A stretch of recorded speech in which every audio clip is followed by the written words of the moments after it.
آج سنڈے تھا، صبح سے ہاسٹل میں بیٹھا بیٹھا بور ہو رہا تھا۔ اس بوریت کو ختم کرنے کے لیے میں نے اپنے دوستوں کو ساتھ لیا اور ہم سیدھا پہنچ گئے نور محل۔ چلیے اندر چل کے دیکھتے ہیں کیا سین ہے۔ گیٹ کی انٹری پر ہی میرے خیال میں یہ دو گارڈ کھڑے ہیں، لیکن یہ گارڈ دونوں شیشوں میں بند تھے، شاید انہیں معلوم نہیں تھا کہ کرونا وائرس اب ختم ہو گیا ہے۔ مین گیٹ میں انٹر ہوتے ساتھ ہی ایک اور روم تھا، ہم اس روم میں انٹر ہو گئے اور اس روم میں فل سنیما والا ماحول بنا ہوا تھا۔ ایک بڑا سارا ٹی وی چل رہا تھا اور ٹی وی پر بہاولپور کی ثقافت کو دکھایا جا رہا تھا۔ ہال کی کرسی پر بیٹھنا منع ہے۔ ٹھیک ہے سر، ہم کسی حال میں نہیں بیٹھیں گے۔ سینما روم کے ساتھ ہی حال تھا، ہم لوگ حال میں آ گئے۔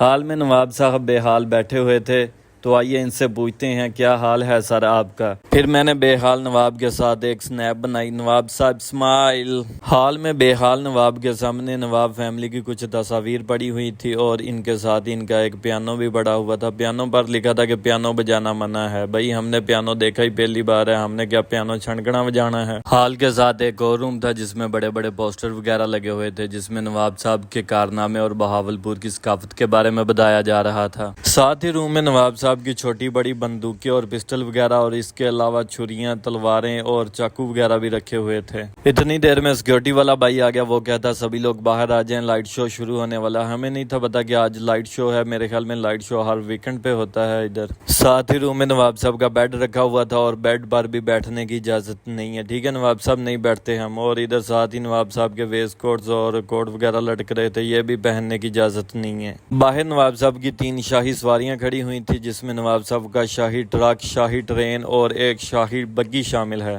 اس کے بعد لائٹ شو شروع ہو گیا، جس میں پروجیکٹر کی مدد سے بہاولپور کی ثقافت اور نوابوں کی تاریخ کے بارے میں بتایا گیا۔ نور محل سے فری ہونے کے بعد ہم لوگ آگے سیاسی ڈھابہ، ادھر بیٹھ کر آپ صرف سیاست کی بات کر سکتے ہیں، اس کے علاوہ آپ اور کوئی بات نہیں کر سکتے، ورنہ آپ کو پولیس کے حوالے بھی کیا جا سکتا ہے۔ خیر ہم نے ان کو کھانے کا آرڈر دیا اور خود سیاسی گفتگو میں مصروف ہو گئے، اور آدھا گھنٹہ انتظار کرنے کے بعد ہماری چکن کڑھائی آ گئی۔ کھانا کھانے کے بعد ایک گلاس ملک شیک پیا اور دوستوں کے ساتھ ایک یادگار سنیپ بنائی۔